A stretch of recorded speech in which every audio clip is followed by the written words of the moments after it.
வணக்கம் தாய்நாடு. கிளைகள் எங்கே படர்ந்தாலும் வேர் இங்கேதான்.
வணக்கம் தாய்நாடு.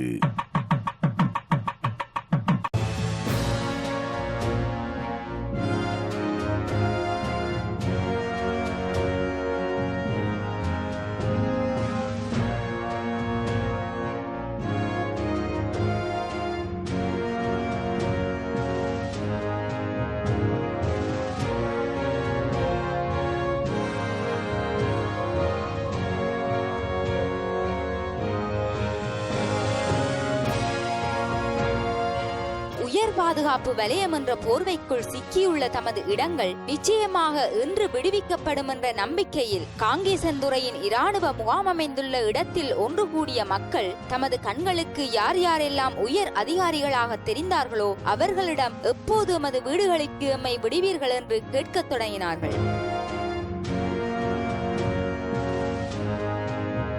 உயர் அதிகாரிகள், இராணுவத்தினர், பலிகள் சுமந்த மக்கள், கூடவே ஐபிசி தமிழ் தொலைக்காட்சியின் யாழ்ப்பாண குழுவினர், இவர்கள் எல்லாரும் ஒன்று கூடிய இடத்திற்கு மீண்டும் அழைக்கின்றோம் உங்களையும்.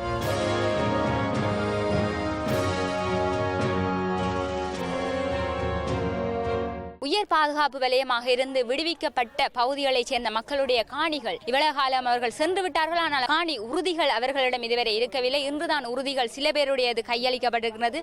சில பேருடைய காணிகள் விடுவிக்கப்படுவதாக கூறியிருந்தார்கள். ஆனால் அது இன்னும் விடுவிக்கப்படவில்லை.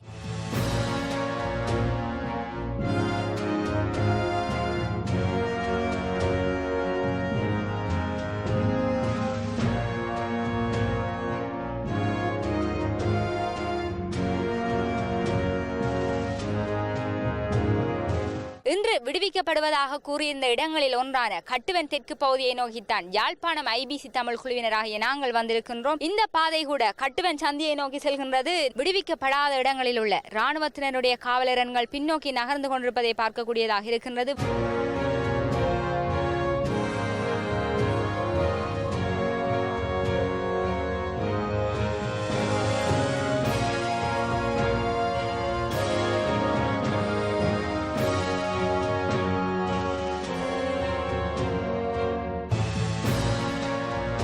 நாங்கள் இந்த இடத்திற்கு வருகை தந்திருந்த பொழுது இந்த வர்த்தக விழானை சேர்ந்த ஒரு குடும்பத்தினர் இந்த இடத்துல நின்று கொண்டு இந்த முட்கம்பி வேலியினூடாக எட்டி தங்களுடைய வீட்டினுடைய நிலைமையை பார்த்து கொண்டிருந்தார்கள். இன்றைய தினம் விடப்போகின்றோம் என்று சொல்லப்படுகின்ற இந்த வர்த்தக விழா இன்னும் விடுவிக்கப்படவில்லை. தங்களுடைய வீட்டினுடைய நிலைமையும், தங்களுடைய காணிகள், தங்களுடைய இடங்கள், தாங்கள் பயணம் செய்த பாதைகள் எவ்வாறு இருக்கின்றது என்பதை பார்ப்பதற்காக தாங்கள் இந்த இடத்துக்கு வந்திருந்தோம் என்று குறிப்பிட்டிருந்தோம்.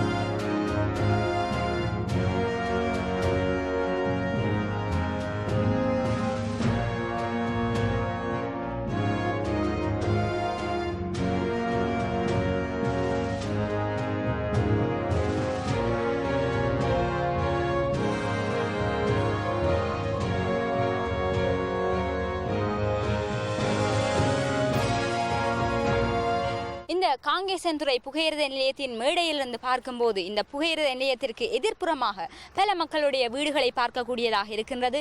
இந்த பகுதியைச் சேர்ந்த மக்களுடைய வீடுகள் கூட இன்று கையளிக்கப்படும் என்று சொல்லி அந்த இடத்தைச் சேர்ந்த மக்கள் வந்திருந்தார்கள். ஆனால் அவர்களுடைய வீடுகள் கையளிக்கப்படவில்லை. அவர்கள் இந்த இடத்திலிருந்து ஏக்கத்துடன் தமது வீடுகளை பார்த்ததை பார்க்கக்கூடியதாக இருந்தது. இன்னொரு நாள் மீண்டும் அவர்களை இந்த இடத்திற்கு வரவழைத்து இந்த இடத்திலிருந்து அவர்களுடைய வீடுகளுக்கு சென்று பார்க்கலாம், அதற்கான அனுமதி வழங்கப்படும் என்று சொல்லி கூறியிருந்தார்கள். இருந்தாலும் இந்த பகுதியைச் சேர்ந்த மக்கள் எவ்வளவோ ஆவலுடன் வந்திருப்பார்கள் என்று தமது வீடுகளுக்கு செல்லலாம், 26 வருடங்களுக்கு பின்னர் தமது வீடுகளுக்கு செல்லலாம் என்ற ஆவலுடன் வந்திருப்பார்கள்.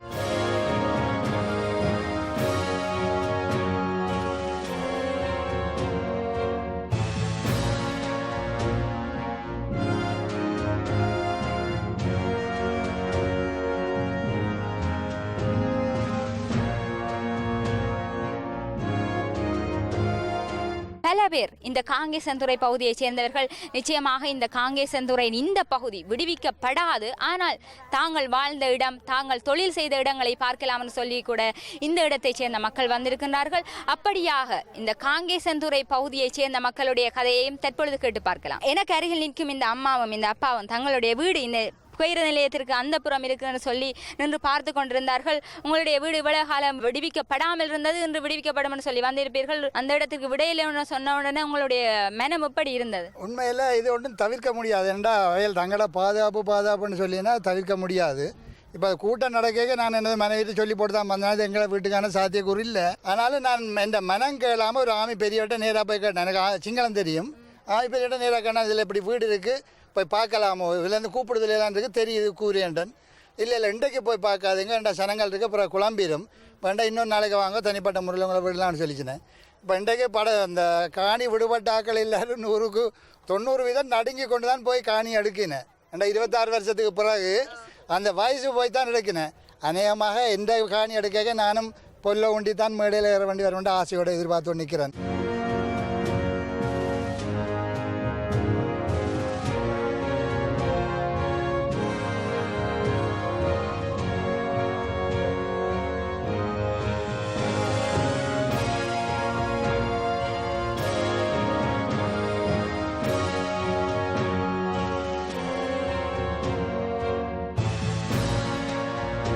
நீங்கள் தான் மிக ஆவலாக வந்திருந்தீர்கள், உங்களுடைய வீட்டை பார்க்கலாம் 26 வருஷத்துக்கு பிறகுன்னு சொல்லி பார்க்க இல்லாத நிலைமை வந்தவுடன் உங்களுக்கு எப்படி இருக்குது உங்களோட மனம்? கவலையாக தான் இருந்தது. நான் நினைச்சேன் ஜே 234 விட்டுட்டாங்கன்ற அளவில் பக்கத்தில் தானே எங்களுக்கு நிச்சயமாக போய் பார்க்க கிடைக்குமென்று நினைச்சேன். ஆனால் இப்போ பாதுகாப்பு கருதி கொஞ்சம் கொஞ்சமாக கட்டமாக தான் விடுவினம் போல் இருக்குது. என்றாலும் எந்த குழந்தைகளோட எந்த பிள்ளைகளோட நான் இருந்த இடம், என் தாய் தகப்பனோட இருந்த இடம், இப்போ கிட்டத்தட்ட எல்லாருமே செத்து நானும் இவரும் மிஞ்சி தான் வந்திருக்கிறோம். நாங்களும் சாகிறதுக்கு இடையிலேயாவது வர வேணுமென்று தான் நினைக்கிறேன். பார்ப்போம். இப்போ இந்த இடத்துல நின்று பார்க்கும் பொழுது கூட உங்களுடைய பிள்ளைகளுடைய ஞாபகங்கள் எல்லாம் உங்களுக்கு வேறு மேலே? நான் இந்த பிளாட்ஃபார்மில் விளையாடி இருக்கிறேன். எங்களோட பப்பா கொழும்பிலேருந்து வேலையை விட்டு வேறேன்னு தெரிஞ்சால் பப்பா வரணுமென்று அவன் எங்களோட வீட்டில் இருந்தே ட்ரெயின் வர்றதை பார்த்து கொண்டு இருந்துட்டு ஓடி வருவோம். இங்கே வந்து கொஞ்சம் நேரத்துக்கு முதலே பிளாட்ஃபார்மில் இதில் நிற்போம். இந்த வேலை செய்கிற ஆட்கள் எல்லோரும் எங்களோட ஃப்ரெண்ட்ஸ் மாதிரி தான் இருப்போம், பக்கத்தில் வீடுண்டபடியாக. அப்போ ஒவ்வொரு காலம் பப்பா வரைக்குள்ளே நாங்கள் ஓடி வந்து இந்த பிளாட்ஃபார்ம் எங்கட வீடு மாதிரி தான் நாங்கள். நிச்சயமாக அம்மா, அடுத்த முறை உங்களுடைய வீடு விடுவிக்கப்படணும்னு சொல்லி நாங்கள் கூட எங்களுடைய நேயர்கள் சார்பாக கேட்டுக்கொள்கின்றோம். நன்றி அம்மா, உங்களுடைய தகவல்கள். சந்தோஷம் அம்மா, நன்றி.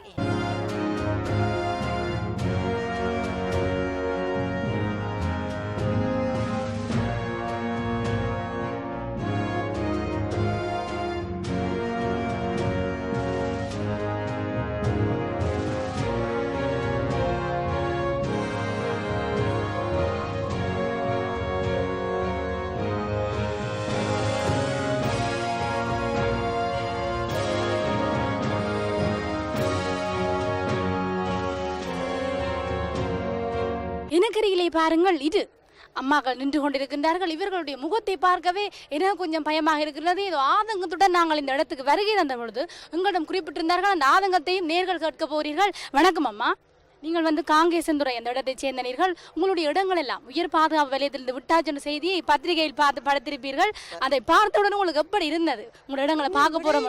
விட இல்லையே, விட போயிடமாட்டா அவெல்லாம் வந்தோம், இன்னும் விட இல்லையே, எந்த இடமண்டே தெரியாது. அவளா வந்த நீங்க, ஆனா இன்னும் விட இல்ல. எந்த இடத்த விட போயிடமாட்டதும் தெரியாது. உங்களுக்கு சொல்லவும் இல்ல. 200 குடும்பம் ரயில் புகையிரத நிலையத்துக்கு அண்மையில் 201 கிலோமீட்டர் தூரம் என்று தான் சொல்லியிருக்கேன். காங்கேசன்துறை புகையிரத நிலையத்துக்கு அருகாமையில இடங்களை விட போய் மட்டும் சொன்னவே இன்னும் விடையில உங்களுக்கு சரியான தகவல் தெரிவிக்கலையா?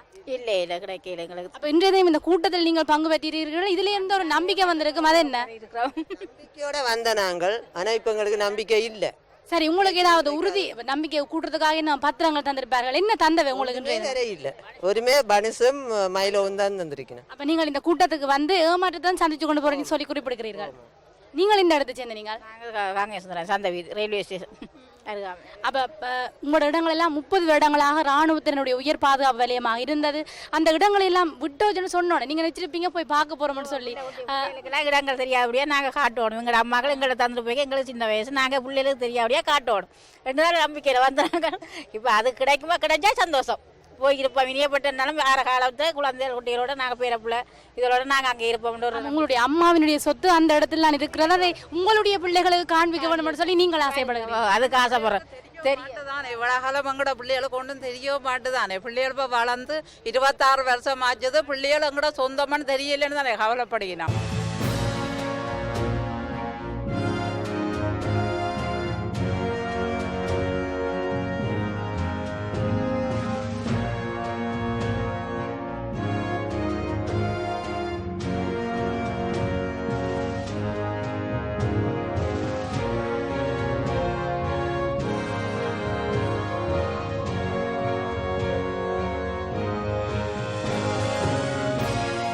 பரபரப்பாக இந்த மக்கள் எல்லாம் இந்த பஸ்ஸில் ஏறிக்கொண்டிருக்கிறார்கள். இந்த ராணுவத்தினுடைய இந்த பஸ்ஸிலே தான் இந்த மக்களை கூட இந்த கூட்டத்திற்கு கொண்டு வந்தார்கள். இவர்கள் எல்லாம் வந்து மாவட்டபுரம் சந்தியிலே ஒன்றாக சந்தித்தார்கள். இந்த மக்களை அந்த இடத்திலே அவர்களுடைய வாகனங்களை நிறுத்திவிட்டு அவர்களை ராணுவத்தின் தங்களுடைய பஸ்களில் ஏற்றிக்கொண்டு இந்த கூட்டத்திலே கலந்து கொள்ள வைத்தார்கள். அந்த கூட்டம் நிறைவடைந்து மீண்டும் அந்த மாவட்டபுரம் சந்திக்கு செல்வதற்காக அந்த மக்களை ராணுவத்தினர் தங்களுடைய வாகனங்களில் ஏற்றிக்கொண்டு சென்று கொண்டிருக்கிறார்கள்.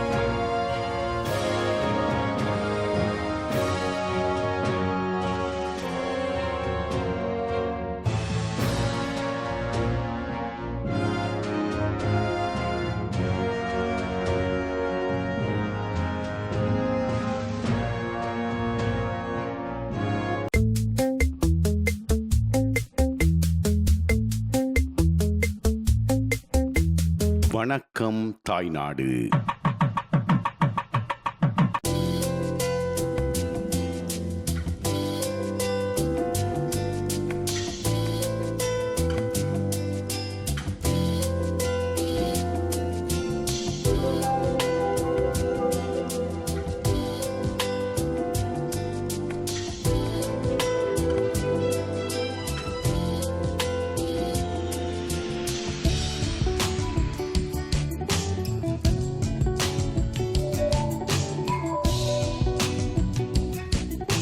இந்த இடம் வந்து இன்றைக்கு சுமார் 50 வருடங்களுக்கு முன்னர் இங்கே வந்து காணியற்ற மக்களுக்கு அரசாங்கத்தினாலே வந்து கொலனி குடியிருப்பு திட்டம் என்ற பேரில் இந்த காணிகள் அவர்களுக்கு வழங்கப்பட்டிருந்தன. அந்த 50 குடும்பங்களும் இங்கே சிறு சிறு கொட்டில்களை அமைத்து வாழ்ந்தார்கள். பிறகு படிப்படியாக தங்களுடைய வாழ்க்கையை மென்மேலும் உயர்த்த தொடங்கியிருந்தார்கள். பிறகு 90ஆம் ஆண்டு இடம்பெற்ற யுத்தத்தின் நிமித்தம் அவர்கள் இடம்பெயர்ந்து பல்வேறு இடங்களுக்கு சென்றார்கள். பின்னர் இப்போது விடுவிக்கப்பட்டு கிட்டத்தட்ட 1 வருடம் தான் ஆகின்றது. அந்த 1 வருடத்திலே வந்து தங்களுடைய வாழ்க்கையை மீளவும் ஆரம்பித்த வேளை இவர்களுக்கு வந்து பல பிரச்சனைகளுக்கும் பல சவால்களுக்கும் முகம் கொடுக்க நேரிட வேண்டியவர்களாக ஆகிவிட்டார்கள். காரணம் என்னவென்று சொன்னால், வீட்டு திட்டம் என்கின்ற பெயரில் இவர்கள் வந்து மிகவும் கஷ்டப்படுகிறார்கள். காரணம் என்னவென்று சொன்னால், அந்த வீட்டு திட்டத்தை அமைப்பதற்கு இவர்கள் இன்னும் நிதி கொடுக்கவில்லை. அவர்கள் நிதி இல்லாத காரணமாக இந்த வீட்டு திட்டத்தை எப்படி கட்டி முடிக்கப் போகின்றோம், இருந்த வீட்டையும் உடைத்து விட்டோமே என்று கவலையுடன் இந்த மக்கள் வாழ்ந்து கொண்டிருக்கிறார்கள்.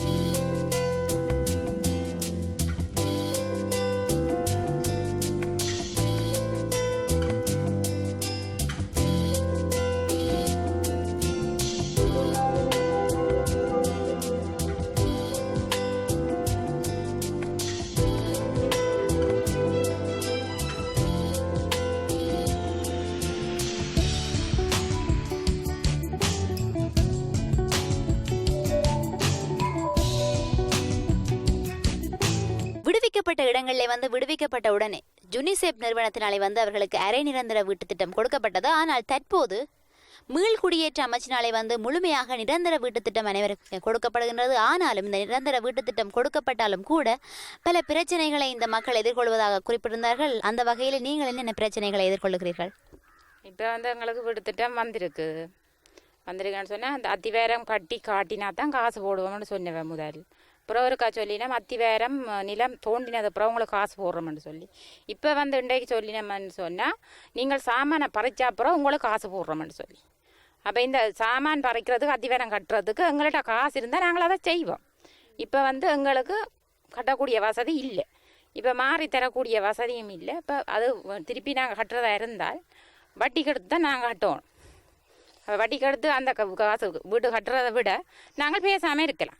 என்னென்னு சொன்னால் அந்த காசை எடுத்து நாங்கள் திருப்பி வட்டி தான் கட்டக்க சரி. இப்போ எங்கள்கிட்ட காசு இருந்தால் நாங்கள் இதுகளை பறித்து நாங்கள் செய்வோம் வேண்டு சொல்ல. இல்லை நீங்கள் சாமானை பறித்து போட்டு வந்து சொல்லுங்க, உங்களுக்கு நாங்கள் காசு எடுக்கிறதுக்கு ஒரு துண்டு தருவோம்னு சொல்லி. அப்போ எவ்வளோ தூரம் கதைச்சும் அவர் அதுக்கு சம்மதிக்கல. அப்போ என்ன மாதிரி இப்போ இதுக்குள்ள வந்து அவ்வளோ சனம் இருக்கணும்.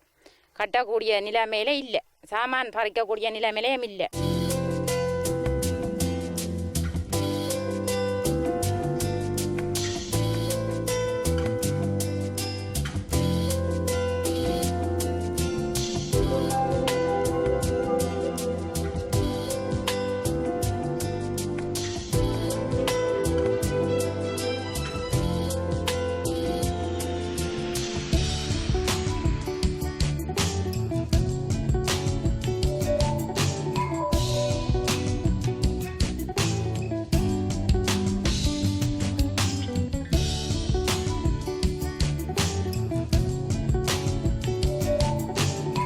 குடியேற்ற அமைச்சினாலே இவர்களுக்கு வீட்டு திட்டம் கொடுக்கப்பட்டாலும் கூட முதல் வந்து 1 லட்சம் ரூபாய் இவர்களுக்கு கொடுப்பார்கள். அதை வைத்து இவர்கள் முதல் அத்திவாரம் போட வேண்டும். அதன் பின்னர் தான் படிப்படியாக இவர்களுக்கு வீடு கட்டுவதற்கு நிதி கொடுப்பார்கள். ஆனாலும் இவர்களுக்கு வந்து இப்போது 75,000 ரூபாய் தான் கொடுத்திருக்கிறார்கள். அதுவும் சில நாட்களுக்கு பின்னர் தான் கொடுத்திருக்கிறார்கள். ஆகவே இப்போது 2-3 நாட்களுக்கு முதல் பெய்த மழையின் காரணமாக இவர்கள் அத்திவாரம் கிண்டிய கிடங்கு கூட தூர்ந்து போயிருந்தது. மீளவும் அந்த கிடங்கை கட்டினார்கள். இந்த இடத்துல பாருங்கள், இவர்கள் வேலை செய்து கொண்டிருக்கிறார்கள். இவர்கள் வந்து கூலிக்கு பிடிக்கப்பட்ட மேசன்கள் அல்ல. இவர் வந்து தங்களுடைய வீட்டு வேலைகளை தாங்களே செய்கிறார்கள். இந்த இடத்துல இவர்கள் வந்து மிகவும் கஷ்டப்பட்டு தான் தங்களுடைய வாழ்வாதாரத்தை வாழுகிறார்கள். இங்கே வேலை செய்வதன் காரணமாக இன்னொரு இடத்திலே வேலை செய்கின்ற கூலி அவர்களுக்கு கிடைக்காமல் போகிறது. இதன் காரணமாக இவர்களுடைய வாழ்வாதாரம் பாதிப்படைகிறது.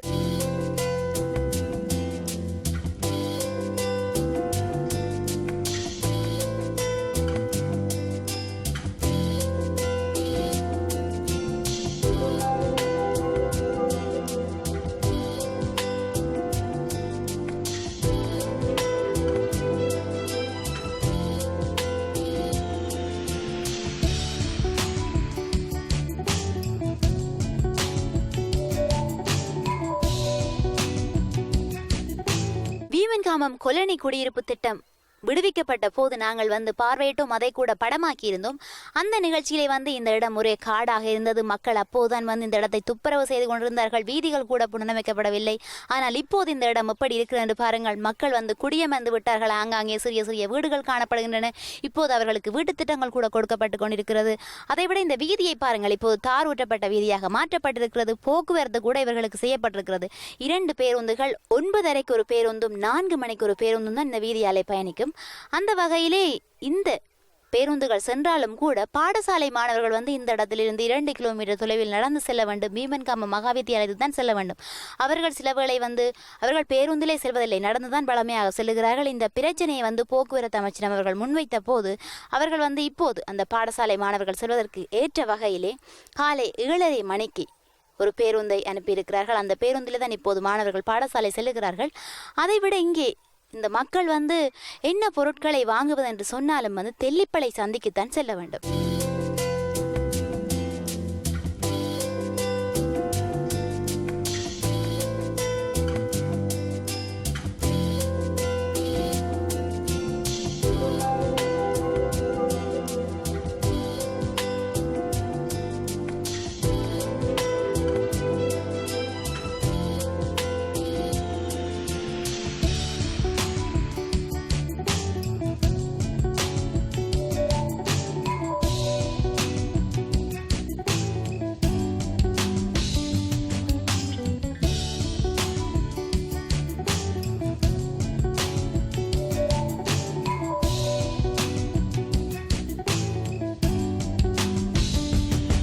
வீமன்காமம் கொலனி குடியிருப்பை சார்ந்த மக்கள் இடம்பெயர்ந்து செல்வதற்கு முதல் இங்கே வந்து பெரிய வீடுகள் காணப்பட்டன, இருந்தாலும் சிறிய குடிசைகளும் இருந்தனத்தான்.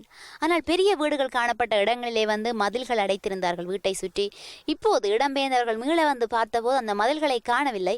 அவர்கள் மீள வந்து தங்களுடைய வாழ்க்கையை ஆரம்பிப்பதற்கே பெரும் சிரமப்படுகிறார்கள். அதை விட வீட்டு திட்டம் கொடுக்கப்பட்டாலும் கூட அந்த வீட்டை கட்டுவதற்கு பெரும் துன்பப்படுகிறார்கள். இப்படி என்று சொன்னால் அவர்கள் தங்களுடைய வீட்டு மதில்களை எப்படி அமைப்பார்கள்? சீமெந்தினாலே. ஆகவே தான் அவர்கள் வேலி அடைக்க வேண்டும். வேலி அடைப்பதற்கு வந்து மரங்கள் தேவை. அந்த வகையில் இந்த இடத்திலே பாருங்கள், கிழுவை மர கதியால்கள் நிறைய அடுக்கி வைக்கப்பட்டிருக்கின்றன. இந்த கதியால்கள் வந்து அவர்களுக்கு சும்மா கிடைக்கவில்லை. அவர்கள் வந்து நீர்வேலிக்கு சென்று அங்கே ஒரு கதியால் 15 ரூபாய் படிதான் இந்த கதியாலை வேண்டி பெற்றுக்கொண்டு வந்து இப்போது கூட அந்த இடத்திலே வேலி அடைத்துக் கொண்டிருக்கிறார்கள்.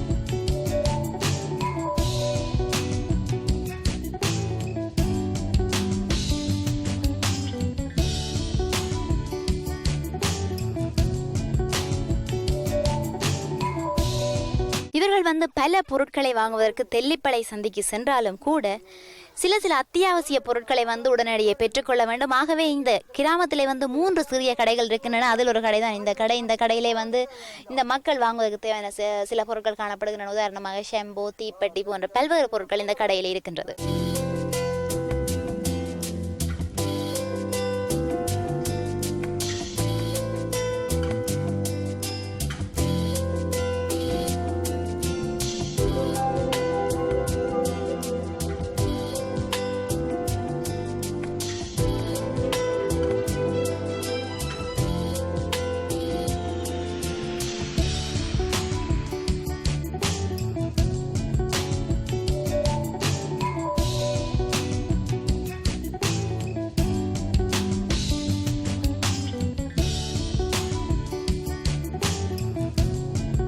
மீண்டும் மற்றொரு நிகழ்ச்சியில் உங்களை சந்திக்கலாம் நேயர்களே. இப்போது உங்களிடம் விடைபெறுவது ஒளிப்பதிவாளர் புவியுடன் உங்கள் விஷானி.